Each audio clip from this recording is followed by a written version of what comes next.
বান্দার হক বড় সেন্সিটিভ।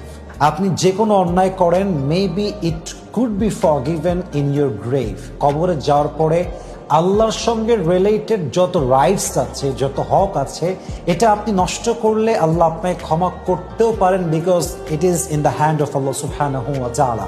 এটা আল্লাহর হাতে আছে। But if you destroy the rights of servant, যদি আপনি বান্দার হক নষ্ট করেন, এটা যে আপনার জন্য কবরে কত বড় আফসোসের কারণ হবে, you have no idea about it.